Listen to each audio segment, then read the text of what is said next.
4th episode of Your Quality Life. I'm your host, Andreas Troschke, and in this episode, we will be talking with Lori Harasem. Lori continues a interesting little streak we have going here, as she is the third woman we have on the YQL podcast and is going to be the third consecutive person to push back the introduction or reintroduction to sport by a decade. We had Chantel Erickson, who first got involved in sport and active living at the age of 21, followed by Caroline Reimer, who got re-involved with sport in her early 30s. And now we have Lori, who, after swimming in her early childhood, came back to sport at the age of 40. That's not to compare or contrast or evaluate any of those three women against each other. You should absolutely, if you haven't listened to those previous two interviews, and should definitely stick around to listen to this one. I very much enjoyed listening to Lori, and what a impressive amount of achievements and experiences she's managed to have over the last 10 years since she got back into sport and active living. Thank you very much for taking the time to listen with us today. And if you have any nominations to send in for the Your Quality Life series, please send them to info@lethbridgesportcouncil.ca. Thank you, and enjoy the interview. Okay, how about we start off, before we get into the sports side of things, with you just giving us a brief introduction to you. Okay, so my name is Lori Harasem, and I work at the City of Lethbridge in the Recreation and Culture Department. And I have 3 kids and a husband, and mostly we're all active people and quite enjoy being active in the community and active like from a physical standpoint and just trying new things and doing new things. We're very busy people, but we've met a lot of amazing people because of that. Great. And what are some of the activities you do? What is your current relationship with sport or active living? Coming out of COVID, it's changed a lot, as I think most people probably would feel that, you know, they're similar or whatnot. I turned 50 a couple weeks ago. And so one of the things that I started when I was 40 was every year I picked something that was going to be a challenge to me to do that year and push myself outside of my comfort zone. So I've been doing that for 10 years. And I always said when I turned 50, I was going to do a half Ironman triathlon. And because to me, that was the ultimate. Like, I can't even imagine a full. So that was never the goal. But it was like, if I can do a half Ironman, like then I've kind of hit the, you know, there's nothing more. So I had been training since the fall to do one in Calgary this August. And but unfortunately, so I was training through COVID, and I was just doing my my running and some strength training at home and some cycling. I bought a smart trainer in my front room, and I found Zwift, which is like a video game of cycling, and I loved it. And I would just sit in my front room and I'd cycle against people from all around the world. And obviously swimming has been closed down for most of COVID, but the little times that it was open, I'd be at the pool swimming away. However, though, as with everything COVID, there's always like a twist or a turn somewhere. And so everybody in my family, except for me, ended up getting COVID over March and April. And so I couldn't leave the house for over a month because I was quarantined with them. And so I actually, like, pretty much at that point stopped doing a lot of my training, and I'm just now getting back. And my husband has he's an ultra distance runner, but he has not been able to even walk more than 2 kilometers because he's a long hauler with COVID. So we are literally starting our active lifestyle over. Actually today, he's getting some walk, jog workouts, and I'm going to go along with him. And for the first time ever, I'll be able to keep up with him and going to build up. And I'm doing a half Ironman now in 2022. So that's where I've been at the most recent part of my life. All right. Well, kind of lucky that you were the only one to dodge it there. Yeah. Oh, yeah. That's quite something to have to deal with on top of the lockdown and everything. Yeah.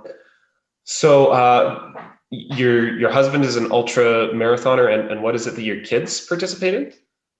So my oldest is, he's actually just starting his last year of university. And for years and years and years, most of his life, he was a swimmer. And I had actually been a competitive swimmer growing up. So it was just sort of one of those things that ran in the family. And so he swam and he made it to nationals. And then I think, like a lot of teenagers at some point, when you're so involved in sport, sometimes you start to question, is this how I want to spend all my time when I'm training before and after school every day? And so he took a break from sport for a couple of years, and now he's really drawn back into sport, but he is more doing a lot of the rock climbing and mountain climbing, snowboarding and skiing. And because of COVID, he's been able to attend school and not obviously live in Lethbridge. So he's gone back and forth between Waterton and Banff, and working for a company that owns a lot of hotels. And so he's loved it because he's just been able to explore the outdoors, and he actually now is talking about a career potentially with leading some of that outdoor sport for people, with some of those adventure companies and whatnot. So it's quite a change from the, swimming and all the swim meets and whatnot, but it really works for him. And I think, like we all recognize, I think just the mental health of being active and whatnot, but being active and outdoors, he loves it, and it really just seems to feed his soul. And then I have a middle child who is in a second year of university, and he also swam competitively, but never cared about it as much as the older one did.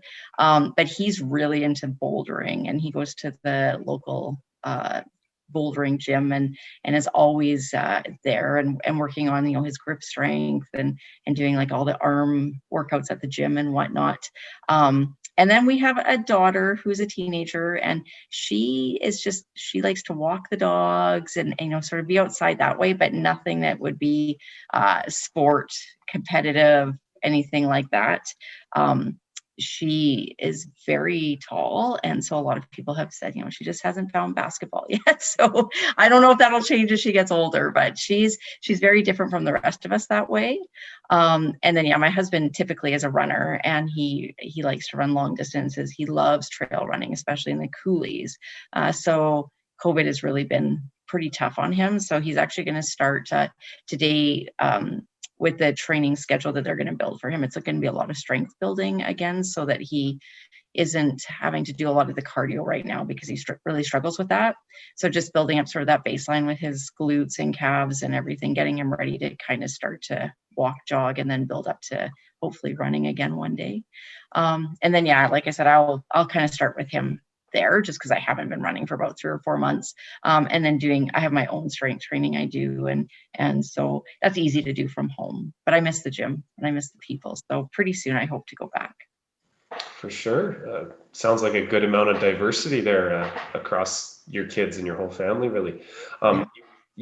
Swimming is obviously a bit of a theme here, and you mentioned you did it in your childhood. So how about we take a moment to jump back and talk about how you first got started in active living and what that looked like growing up to getting where you are today?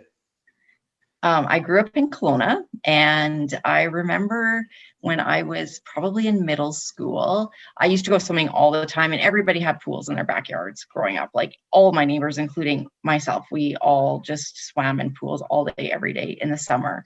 And then in the winter, we'd go to the indoor pools. And I remember one time hearing about, and I'm assuming my mom told me about it, that synchronized swimming was getting started in Kelowna. And I didn't really know what it was, but you had to try out to make the team. And so we went to the indoor pool, and they had us do a lot of lengths, and then they had us like hold our breath for as long as we could underwater, because that's really important in synchronized swimming. And they had us do a whole I kind of remember the day and doing this basically audition. And so I was selected to join the synchronized swimming team. And so for a number of years, I trained in synchronized swimming, but we switched pools at one point, and the new pool we were at, we were in the dive tank, and there was the main pool, like the lap swimming pool, was right next to us. And so while we were training, I'd see the speed swimmers training. And I used to say to my parents all the time, I just didn't feel like a synchronized swimming person. Like I've never really worn a lot of makeup and all that. And it's really like, I don't know if you've seen them, but there's a lot of like hair and makeup stuff going on there. And I said to my parents, I want to be in the other pool. So finally my parents let me switch to the speed swimming. And I was never the best. And I was never, I mean, I certainly, got a few medals at probably smaller meets here and there, as more of a middle of the packer, but I loved it. And I loved the social element. And I swam with some of the people who were the best. Like one of our, team members, I remember setting the BC provincial record in one of the events, at a swim meet and things like that. And it was great. Like it motivated me, but it didn't make me feel, I never felt bad for not being, the best or whatever. And I loved it for the social just as much as doing it for fun. And, to this day, like I still feel like that's my home, is in the water. So when the pools first reopened again about a month ago, like I could just go into the tank and go down to the bottom and just sit there and listen to the sound of the water. I'm so drawn to it still. So, it's probably I actually have a pool in my backyard, and it's about 3.5 feet deep and 14 feet around. And I tether myself to the fence, and then I can swim in my pool, not moving, for a while. And I did that last summer during COVID a lot when the pools weren't open. And I've done it a bit this summer. It's not the same. I can tell everybody that it's not the same at all when you don't move. But it is just nice to at least keep up some of your, I do a lot of form work, I think, when I'm doing that, because I'm not so worried about speed or distance or anything. So take the time to try to, make sure my elbow is high and things like that. So yeah, swimming is a big part of my life. It sounds like it, for sure. And I'm sure that your experience with swimming is what really set you up, like to continue this. It's what really lit a fire in you. So there's the community side. So would you say that's the main thing that caused you to fall in love with it, or were there also other factors playing in there that kept you coming back to swimming?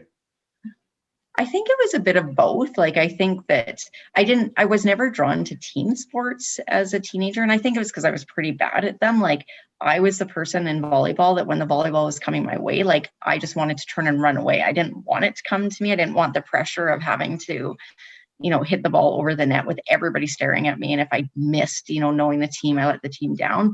I didn't like that. So I think I was also drawn to swimming because besides the relays, it's completely you and it's dependent on you. And if I worked hard, I could do really well. And if I didn't, well, I got what I deserved, right? However I trained was reflected in my races. So I think it was a little bit of like that. I was also naturally drawn to running. And so I had done a lot of cross country and been on the cross country teams growing up. And I think it was sort of the same thing, like you're with people, but you're yourself, like if you do great, that's because you put in the effort and you made the decision to do great. But if I wanted to just go and do it, and it didn't matter to me, I could just go and do it and still have that social element and still, know I was, being healthy, even though I don't think that was a priority when I was a teenager. Like, I don't think I really understood how important that was until I became an adult, unfortunately. But those sort of solo sports were more of it appealing to me, but you still got the social element. I can totally relate to that. I mean, that's why I actually left soccer for track and field, was the idea of like, you get out what you put in. And I like what you said earlier, talking about the competitive side, and you were okay with not being first, because I think that's a misconception or an idea that people get in their heads, that they have to be good at it or it's not worth doing. So I think it's great that you found some value in your sport outside of doing that. So as you progressed along, how far did you continue to do swimming, and at what point did you kind of switch into just finding challenges and trying new things for yourself? So when I first moved to Lethbridge, I moved here for university, and I did swim like on my own at the university pool. And I actually did all my lifeguarding training while I was a student, and thought I would, use that to keep connected to the water and the pool. But after a while, I just stopped. University is busy. It's hard to, keep everything going. And it sort of fell off my my priority list. And so for a while, all I did was I just ran a little bit on my own. And I remember in the summers, like I would go to like Medicine Hat for a 5K or whatnot, just by myself. I didn't really have anybody that I ran with. But then slowly, as I had kids and whatnot, it all fell off the radar. Like I was very active with them But it was more like taking them to the pool and sitting in the, top pool and splashing or going for a walk or whatnot.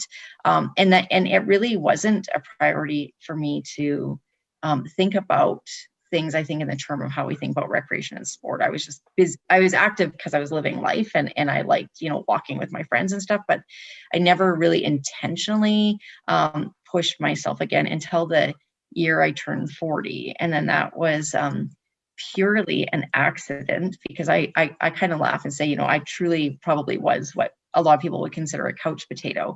But a friend of mine really wanted to run a half marathon in San Francisco, and there's so many entries every year that it was a draw system to get in. And the rule was that if you were part of a team and one team member got drawn, the whole team got entry into the race. So she convinced a whole bunch of us, it was a women's half marathon, and she convinced a whole bunch of us, put your name in so that I can get into this race, because every year I try and I don't get in. So I signed up and I put in my credit card information and everything. And I'll never forget it, because it was on my birthday that I got the email from Nike, because Nike organized the run, saying, congratulations, we'll see you in San Francisco in 3 months. And so then I was like, well, I can't do this. So I tried to get out of it. And so I tried to get a refund on my credit card, because it was a very expensive run. And I was like, I'm not doing this in 3 months. I don't even run. Anyways, I found out that it was not transferable and there was no refunds. And so my husband's like, well, maybe you just need to start running. So I went that day thinking, well, I used to run 5Ks. So I decided to run 5K. And I think I did about 1.5. And then I came and died on our front lawn, and it was so hard and it was so bad. And I just said to my husband, I can't do this. And he's like, yes, you can. So in 3 months, I went from couch potato to running a half marathon in San Francisco, which is, I'd been there before, but I forgot how hilly it was till I was walk running it. But when I crossed that finish line, and I mean, I was halfway, in that pack, I was at least halfway back. But I did it, and that the empowering feeling I got from the fact that I had done that, which I had 3 months before thought was impossible. It was like, I've got to do this all the time. So I realized that, well, now that I've done a half marathon, that's not a challenge anymore. So that's when I decided that every year, I had to find something that pushed my comfort zone. And so every year since then, I've done something different to make myself work hard and be scared.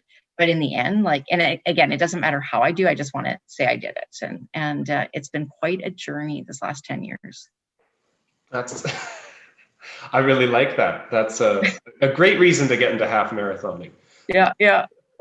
So what are some of the other challenges that you've done over the last decade then? So I did an open water swim race as part of a triathlon team, actually with my son and my husband. And that was kind of funny, because my son had gone from swimming to triathlon for a period of time, and he was very good. And my husband, obviously being a runner, he's very good. And my son, having been a good competitive swimmer, I kind of thought, when they let's enter this triathlon and we'll each do a leg of it. And I had never done triathlon before that, but I figured I'd probably do the bike, because my son was the swimmer and my husband was the runner. But my son and my husband are so competitive. They looked at our approximate times for each leg for the three of us. And I ended up being the swimmer.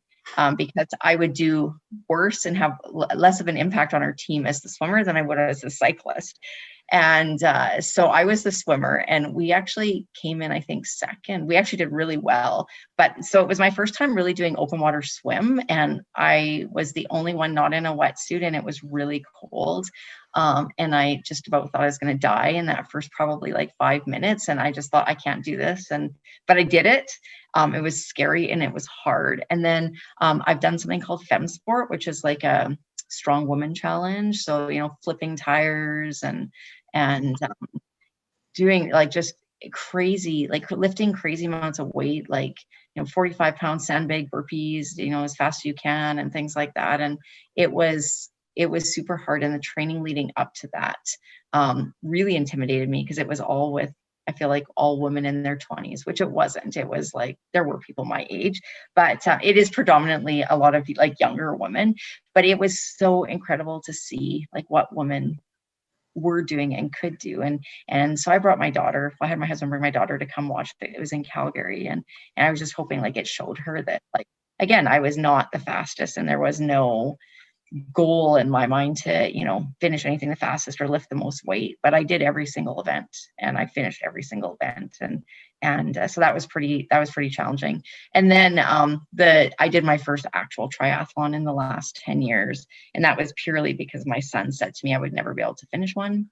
So I said, challenge is on. And I started small. I did a try it level triathlon, which is like, I don't know, maybe like 10 lengths in the pool, like 10K bike ride, 3K walk run. And I couldn't believe how challenging triathlon was. And it is a lot harder than what I had thought. And so then I've just been building my distance in triathlon since then. So yeah, the half Ironman was supposed to be this year, but it will be next year. Yeah, I've just tried to do a lot of different things. Like every year I just look for something that I'm like, I don't know if I could do that. And then that to me is the answer, that's what I need to do. So are they things that your friends introduce you to, or are you actively searching all the time looking for events that you think, oh, that's terrifying, let's do it?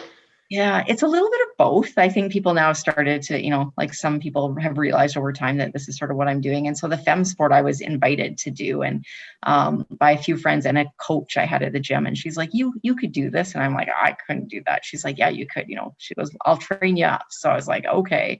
Some of it is more about longer term goals. Like I really wanted to do this year in the Okanagan, there's near Peachland, there's Rattlesnake Island, and there's actually an open water swim race around the island. And it's 3 or 4K. So it's like a very long swim, like much longer than the open water swim I did before. And I really wanted to do that because at some point, potentially, there is a very long open water swim race in the Okanagan, and it's 11 kilometers long. And I don't, again, like I think about that, it makes me just want to throw up a little bit. But I feel like, you know what, that means at some point I need to do that. So sometimes when I'm pushing myself, that is a stepping stone to like a much larger, scarier goal in some ways. So it's a little bit of both. And like, same with like cycling, like I've never actually done just a cycling race. And so that's on my list for one of these years to do, is I want to just do a race where all I do is get on the bike and I finish on the bike, and there's no swim before and there's no run after. Because in triathlon, you have to be really careful with your bike because you still got the run. So, what could I potentially do if I knew this is it from start to finish? I don't have to worry about getting off the bike and now running any distance and seeing what that's like.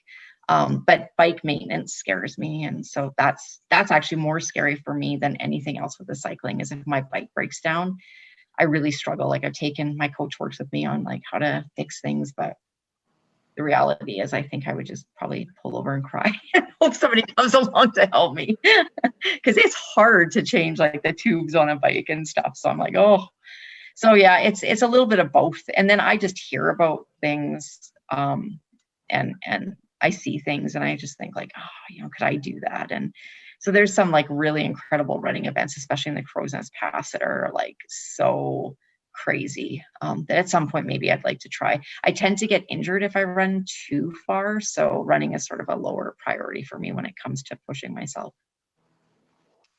That's fair. I have to say, of the three of these that I've done, there's a common theme of empowerment and of having fun. But this is the first one I've heard someone say they actively search out things that scare them. So I was wondering if you could give us a bit of introspective into where you think it comes from, your desire to find these challenges and to really step outside of your comfort zone, because that's something I don't think a lot of people do. They have their preset limits of what they think they're capable of and are really cautious about stepping outside of it. Yeah, I don't know for sure where it comes from. I mean, I think part of it is I had one sibling, a sister, and she passed away when she was 18. And so, you deal with that. I think like I was 20, I dealt with that in my 20s and, kind of 30s, and I had my family. And when your kids are young, you're so focused on them. But I think as I've gotten older, like the real reality is you got one life to live. Like you need to live it. You need to like experience things. And like, I love to travel. So, I mean, travel is a part of that. But, I just see people doing things and I'm like absolutely amazed by like what people can do and do. And I mean, some of them, obviously are, Olympians have spent their whole life training for that moment or whatever. And I don't want to dedicate my whole life towards one thing. So I think part of it is just really like, as I get older, realizing that, I've got to take advantage of the time I've got left. And it's always horrifying. Like, I honestly have never had one of these events where I've showed up the day of and didn't like just want to like die and think, what have I done? But you know what, when you cross that finish line, like, you realize that all of us have so much potential. And as long as you can let go of the how did I do and just be about I did it, and I know that that's hard for some people, and obviously it's not hard for me. So it's, it's good for me. Like, I've been fascinated, for example, like there's a Escape from Alcatraz swim. And like, that just like appeals to me, to like dive off Alcatraz and swim to San Francisco in those like cold waves, and there's sharks in the water. Like, I've read all about the swim and like the risks associated with the swim. And I said to my husband, like, at some point I got to do that swim. And I have a friend in Australia who's like, I would come up and do that swim with you. So, it's just, I don't know, like, there's just like, I don't want to have, at the end of my life, like reflect back and realize like that I didn't take any risks. And I don't honestly think I'd feel sad if something didn't work out or I didn't finish it. Like, I might try it again. But the people that I meet along the way, like, I've created some of the greatest friendships, like the fem sport training. Like, I know like these women in Lethbridge now that would never have been in my circle ever without that. And like I said, a lot of them are quite a bit younger. So it's exciting to see them, get married and that, but they're living an active life that really, I wish I had been living at that same stage. Like, I wish I hadn't waited till I was 40 to be where I'm at now. So, part of it for me as well, I think, is also role modeling for my own children, right? That this is important, and it's important for your physical health, and it's important for your mental health, and it's important for social reasons. And you just got to do it. You just got to do it. Yeah. I really like that. I think that's such a great answer for sure. You mentioned that you have friends that you wouldn't have had through your activity, the things you've done, the challenges you've set for yourself. So I was wondering if you could talk a bit about how this lifestyle that you've been living the last decade has changed your social life, has changed your relationships, some of the highlights of the people that you've gotten to know and meet and work with as a result of this journey you've been on. Well, like I said, with with every different event or every different sport, it's, sort of different people or a different demographic that's involved. And so, like when you're going to the gym with all these people who are, in university or newly out of university, just starting their careers, and you're all training for like the same event, they're at a different stage. But I think it's, it's fun because they get to talk to me about like, oh, well, why are you doing this at your age? And I get to tell them that, what, like when I was 20, 50 seemed really old. And I now know that 50 is not old, that, you can wait till 50 or at any point you can have this life. Right. And I always tell them, like that this is something I wish that I had been more like them at their age, and to try to encourage them to keep just, doing things and having fun and whatnot. But, I think that even like there's people I work with that have done different events with me. And I think when you have friends at work, but when you go and do something extreme with somebody, like you're so much closer, especially when you have had to support each other through like just sometimes the worst moments where you're just so filled with doubt and whatnot. And I have a coworker who did fem sport with me, and at fem sport, one of the events is a box jump event, where it's, I can't remember how many it was, like maybe 50 or 100 that you had to do. And she had never done, like, say, I think it was more than 10, like she really struggled with the box jump. And the day came and like she had the choice to not do it because you didn't have to do everything. I mean, obviously you wouldn't place as well, but she decided to try, and she got to 10 or whatever she'd done maximum before. And she just kept going. And every woman in that gym for that event that day, and there were hundreds, like word got around that this was the most she'd ever done. And every woman just stopped and cheered her on. And like for her, like I even get goosebumps right now thinking about, like, I can't even imagine for her, like how empowering that was. And that changes you for the rest of your life. Like, that all these women that you're competing against, they right now are supporting you because they know that you are digging so deep right now to push yourself beyond the boundaries that you had set, or had always existed for you. And like every time I see her, like there's that deeper, I think, friendship, right? Having been there and experienced that and knowing and what that was like. So there's just been a lot of people. One of the people you interviewed already, Chantel, she's a coach at the gym I go to, and I know her from that perspective. But last summer, ironically, we were both camping in Fernie at the same campground at the same time and didn't know that. And so, we connected there and got to know her like even more as a person and whatnot, and just sort of what inspires her and what pushes her. And she's been always amazing as a coach, like so supportive, and she pushes, but then to, understand what drives another person and why and how they've got to where they have. I think that there's just so much depth into the relationship then after that, and you really understand and respect a whole lot more, like the work that they're doing and why they're doing it. And I don't know that Chantel and I's paths would ever have crossed before.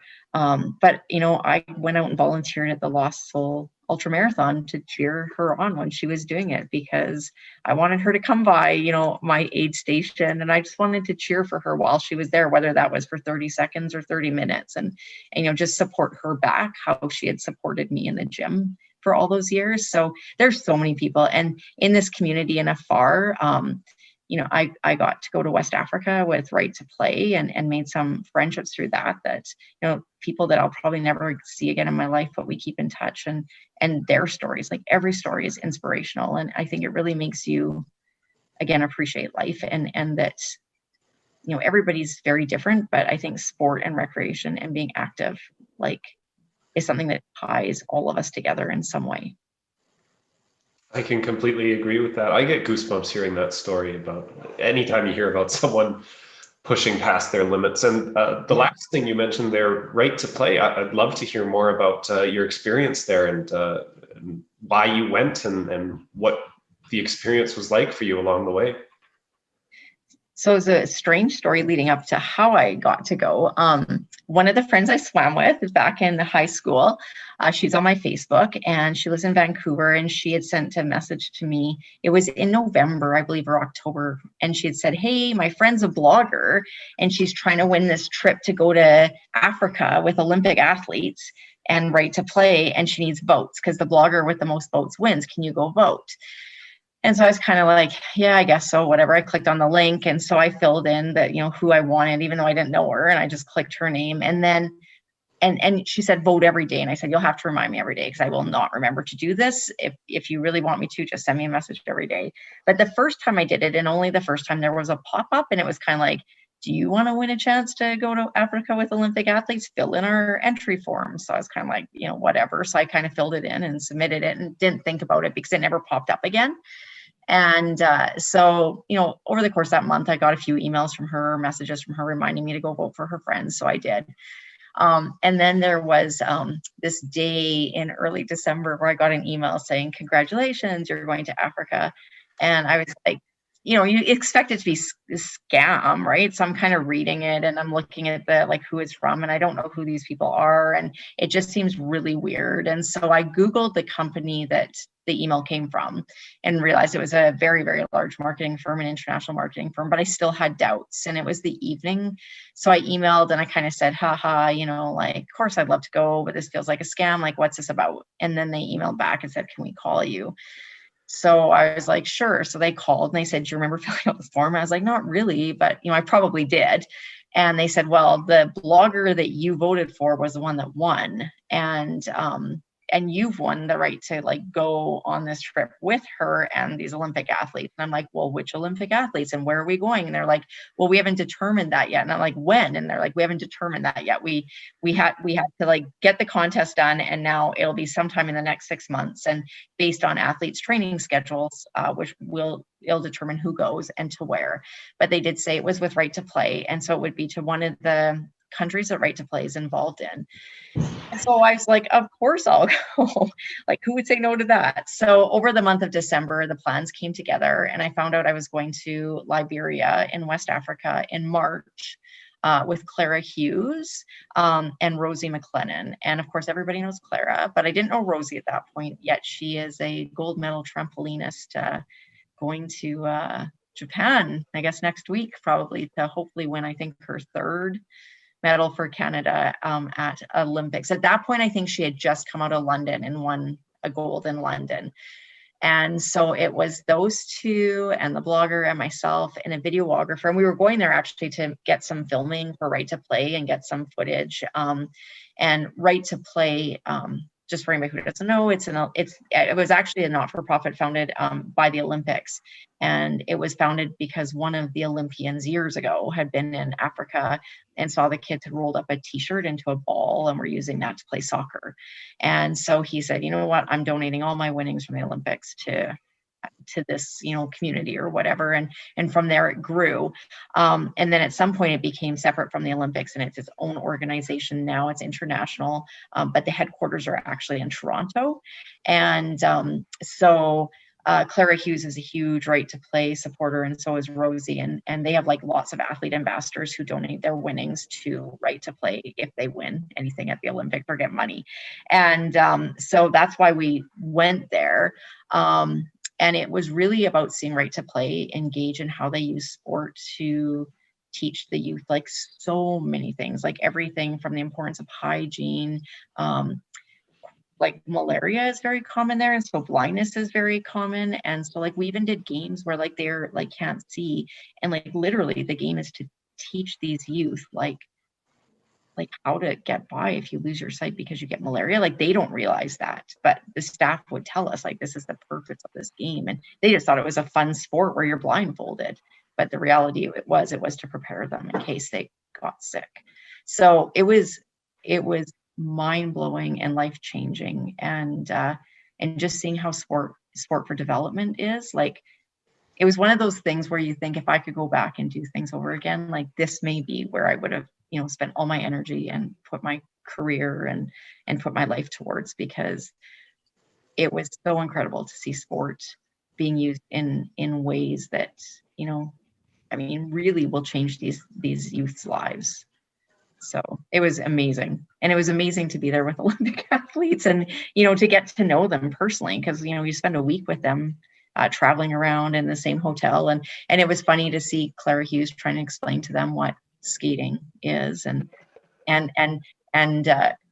Rosie trying to explain trampolining, and that Clara had a laptop with her with some footage of some of her events. So she would share, and everybody was just absolutely amazed. Like they couldn't believe how fast she went around the oval on her ice skates. And so yeah, it was kind of neat to see that as well, to introduce different sports to people who had never seen or experienced them before. It sounds like a life-changing experience for sure for you and the kids. Yeah, it was incredible. What is it you feel makes sport such a good conduit for something like Right to Play, for education and for community building? Well, I think, the thing that I saw the most in the kids is like they were just having fun, right? Like, it was generally kind of like school time or whatnot, but it was like learning without sitting there and taking notes and whatnot, right? So it was used to teach them so many skills that they just don't realize. And we all know this through sport. If we stop and think about, obviously that we learn teamwork and, you learn to be resilient, and, like there's so many lessons from sport. So the kids were getting those lessons while having fun, like the lessons that you and I get from participating in sport and active lifestyle here. But then to see it being used for, so many other like health issues, like there was a game that we played. HIV is still very, very, very common. in Africa. And so, there was a game that we played where it was just teaching the kids that you can't always see who has what. And it was a simple sport game where, the person who was kind of had something that was hidden, but nobody knew who had it because, if they were really good at it, you wouldn't know it was them, right? So you're kind of playing it and running from everybody, but somebody's like the bad guy essentially. And really the message was to them that you can't tell somebody has HIV, right? Like, and they would, some of these games, they would end these games with a sit down and talking about like the message. So they would connect the message in the game, and sometimes they wouldn't. But just seeing how these kids laughed and had so much fun and they didn't want it to end. And, in the end, I feel like it's a way better way to teach them anything than, sitting in a classroom and taking notes or, like kids here talking about how much they hate their sex ed in junior high, right? Like they hate it. Well, that's because we sit there and we show them videos and we just talk about it. And if there's a way to make it fun, I think, you remember a lot more if you've been engaged in something that then you can now connect to the message and the learning. So it was such an incredible way. And like I was there during International Women's Day, and Right to Play is huge involvement in like gender disparity and gender in sports. And in the community we were in that day, they had a massive soccer tournament, and soccer is huge there, but it was only girls teams. So the whole community was out just cheering on this whole tournament of all these girls teams just playing soccer, and everybody just celebrated women that day. And I thought, like, this is incredible, right? Because again, like, I think I've become a lot more cognizant since then of, when I read articles about how much less professional women athletes make compared to male athletes in a lot of sports and stuff like that. And I just think like they're working on this in West Africa and we're really struggling with it here. We feel like we're, I think, a better society or a more advanced society, yet we're no better. They're better. Like I've never seen a women's, massive soccer tournament here in Lethbridge or even in Alberta. It may exist, but, for them that's an annual thing on International Women's Day. And I thought that is amazing. So, yeah, I think there's so much connection between sport and recreation and being able to develop community. I would totally agree. Yeah, absolutely. That's quite the way to teach people, I think, and to bring people together. And maybe we could talk a little bit more about some of the parallels you think that people experience when they're really involved in sport, the parallel between what they acquire in sport crossing over into their life, what you've experienced in that regard. Yeah, it's interesting because I think for people who are like normally, very active or very athletic, like they probably have some sense of, how their life is changed by sport or like how sport affects their day-to-day life. But it's always interesting for me, the people who maybe aren't usually as involved or have never made that connection. And, the one sport I've been involved in the past that like, I've definitely seen it with people is dragon boating. So of course we have the famous Dragon Boat Festival, and I love it because I feel like there's like 25 teams of 25 people or whatever, that are just generally people who work together. Like these are not people who necessarily are doing strength training or out, training for an event, and they come together for, 4 or 5 practices and then they just go race. Right. And it's fun. But I've been the drummer on Dragon Boat teams, which means I'm the one that's calling, the stroke rate and the pace and so, I'm looking out at the whole boat and I'm like sort of watching to see what's going on and how we're doing in relation to the other teams and what we need to do and when. And for a lot of those people, when they first try dragon boating, you learn very quickly that even if one person stroke is off, the boat goes a lot slower, or trying to get the boat started at the beginning of the race, because at the beginning of the race, if you're starting at a dead stop, trying to get that boat moving, you have to do certain types of strokes to lift the boat and then start moving forward. Because if you don't lift that boat, you're going to be like moving like a snail through that water. So people having to, there's a lot of exercises that we do during those 4 or 5 training practices before race day, where we do things to show them this is what happens when one of you is out of time, or this is what happens if you don't do the proper stroke or you don't dig deep enough in the water. And there's nobody on that boat that can go and leave and not have some new sense, whether it's unconscious or not, or subconscious or not, about the importance of teamwork and the importance of working together to achieve a goal. And it doesn't matter if your goal is just to cross the finish line or to win. You still have to in dragon boating, right? Like, because you're not going to cross the finish line if you're not working together. Well, you might, but you're done. Like, at that point, you're done. And people love dragon boating. Like, I can't even think of anybody for all my years and all the teams I've been with who is like, I'm not coming back. I didn't like this. So again, it's an opportunity for people to just sort of develop skills that affects their day-to-day life, that, through a sport where they're just going and having fun, and a lot of them just do it for the social connection. Like, they don't think about the fact that, it takes a lot of strength and skill to be able to, paddle well. And I mean, they realize it when their shoulders hurt after, the practice, and they, they're a little bit sore the next day. But, it's definitely, for me, one of the things where I see the most impact the quickest by people who normally are maybe not engaged in normal sport or recreation opportunities. And a lot of them, we've developed teams that now train year round, and they sit at the side of the pools in our community, in the winter with paddles, and they work on their drills and their timing and whatnot, and do strength training and rowing classes and whatnot. And we've had teams, like we had a team of, I think it was literally like a seniors team. I don't want to say that for sure in case anybody wasn't a senior citizen, but I think it was a women's seniors team that like went to Australia and competed and wanted to go to the World Masters Games and things like that. And it just shows that you can start any sport at any point, and there is opportunity, and you will grow in ways that will be good for your job or your family or your relationships in the community or your volunteerism. Like, you take something away, whether you process that or not. It does happen. Growth is huge, for sure. I think that the skill carryover is great as well. And something that I think you've mentioned a couple times already, the mental health side of things, and finding, potential within you that you didn't know you have. We've heard about your story, but I wonder if maybe you've seen something through your kids or through a friend or a colleague that you've seen get involved where they've had a similar experience with sport.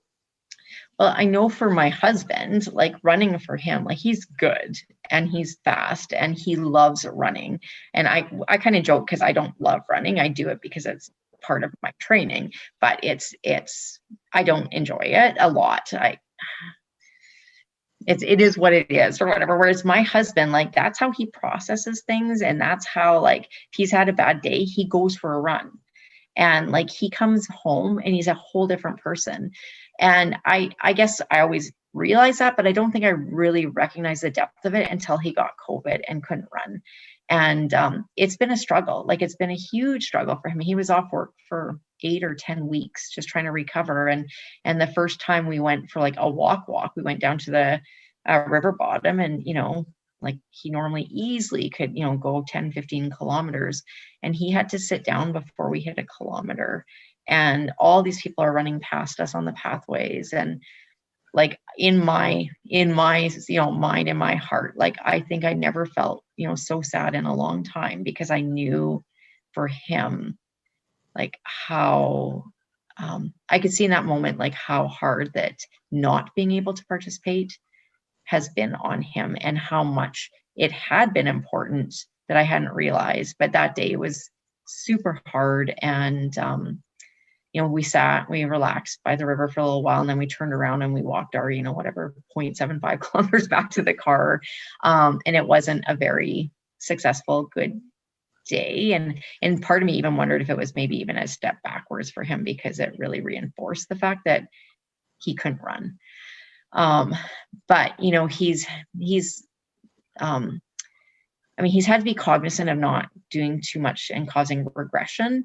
But he's also recognized that, like, at some point he'll be able to do more again. And I think that that's sort of what, like, he's working on, now, starting just ironically today, is, meeting with a coach and starting to talk about, like, I want to build back up, but I don't want to, cause more COVID long hauler symptoms. So, here's what seems to be triggering things. Here's what I want to do. And, work and create a plan for that.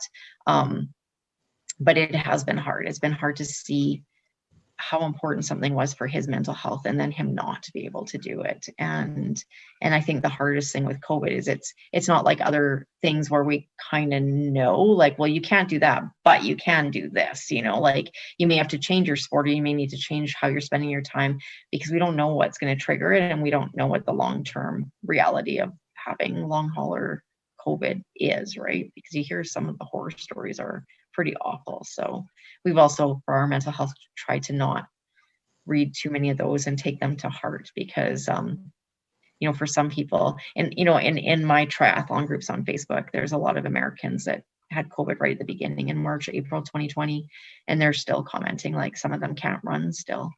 So they post a lot about the effects on their mental health, and having to go on medication to try to help them. I mean, for me, I'm a big push to get outside, because we know just even being outside is huge. And so you may not be running outside, but if you can walk outside or do some gardening or something. So my husband and I have started up in the last couple of weeks.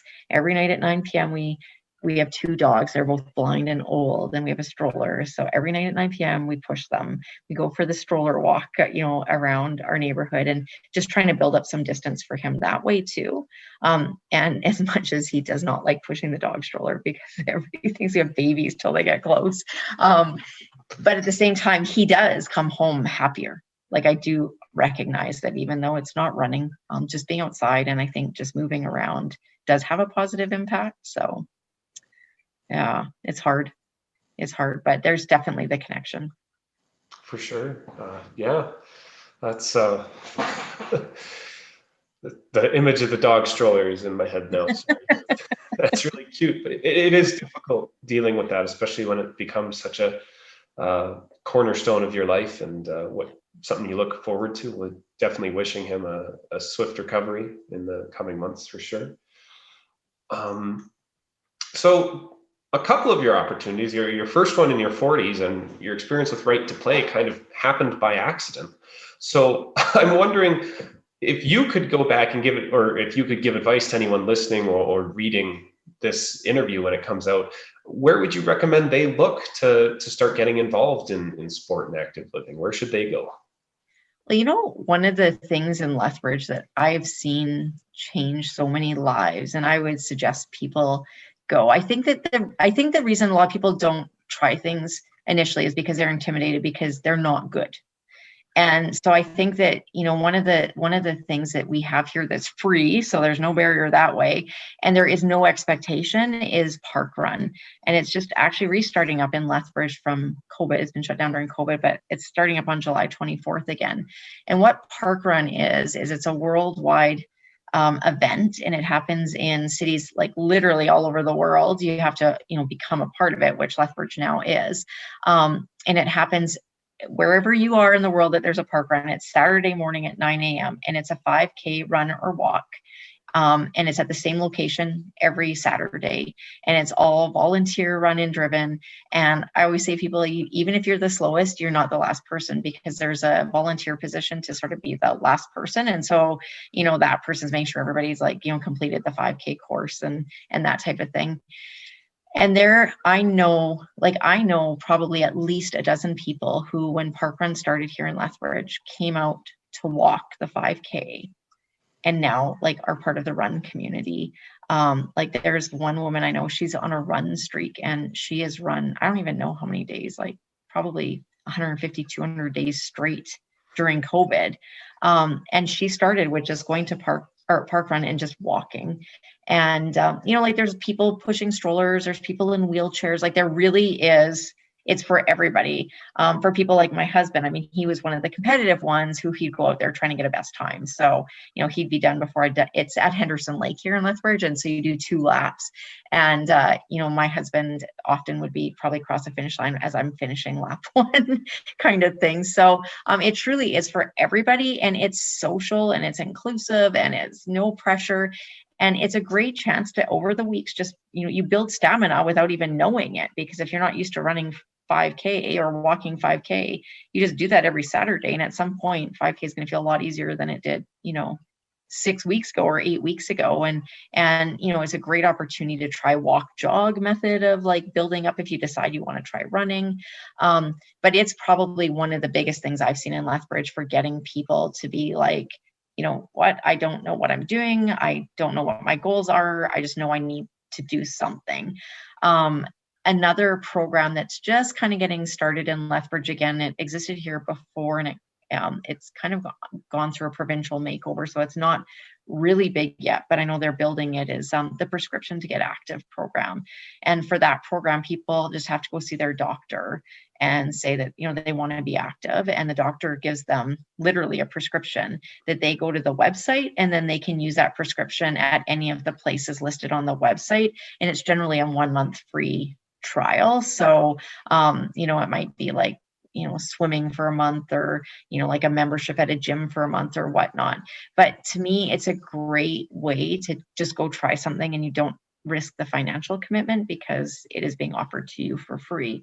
And through that, you might find that, you found your place, or you might find this is absolutely not for me. And I think that that's the other big thing for me, is I think it's okay to say, I don't like this, and to go try something else. And, I'm still, even though I go to the gym and even though I do everything, I'm still not comfortable doing free weights in front of people, because like, I have to like look at like, okay, how much can I lift, and what does my form need to look like? And like, I spend so much time just prepping, because it's just not something I've spent enough time on where I feel confident. So I do it with a coach, like, and that's just because that's my comfort zone. And I think that, that's completely okay. And I've done things where I've walked away and said, no, this absolutely doesn't work for me at all, and I don't ever need to do this again, but I tried it. So I think people just need to try those things. There is, for adults, there's a fee assistance program that the city offers for people who face financial barriers. Maybe they're on AISH or income support or unemployed.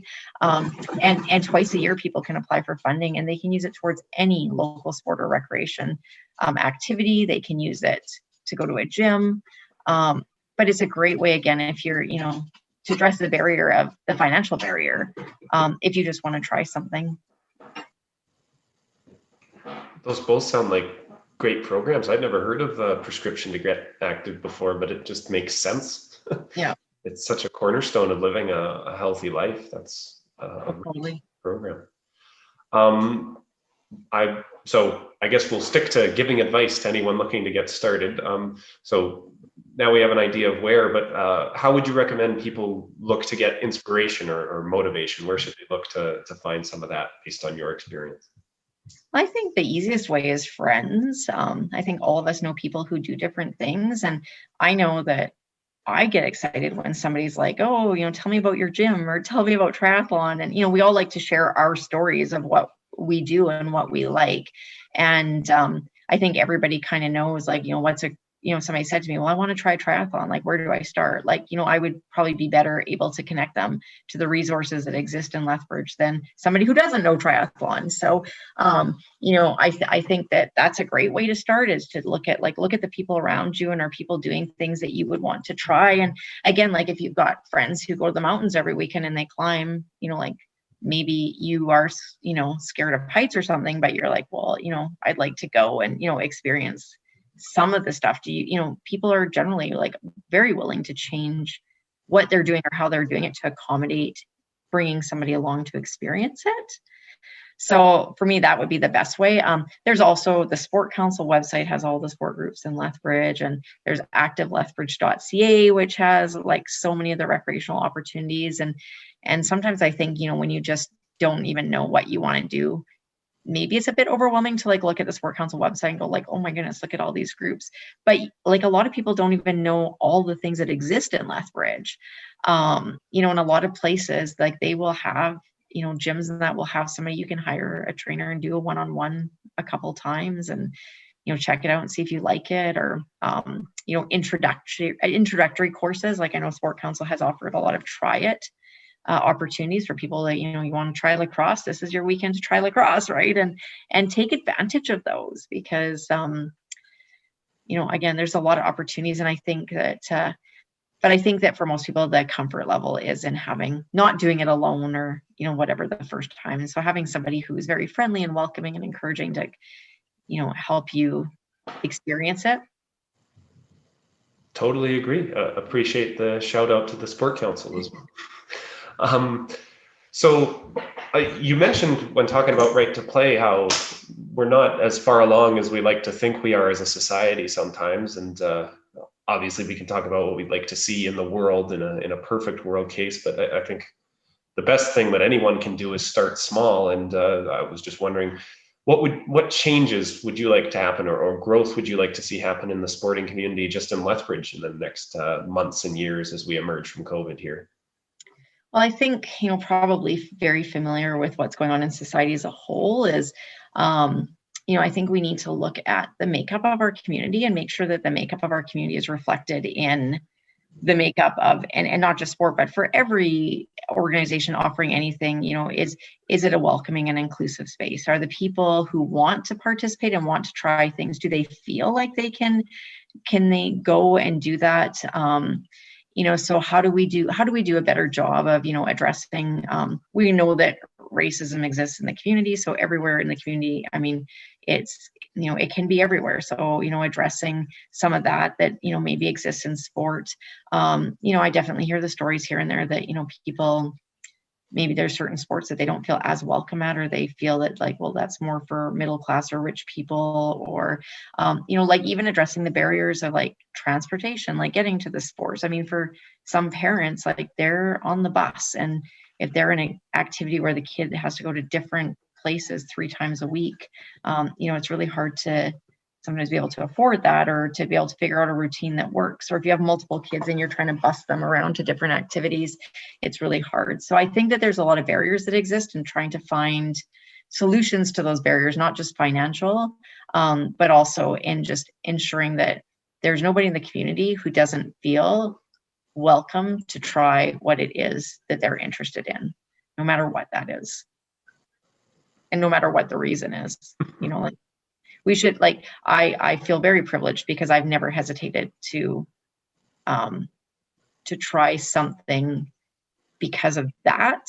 I've hesitated because I didn't think I was capable of doing something, but I've never hesitated and questioned, would I be welcome in this group of people because of my gender or my age or my ethnicity or whatever.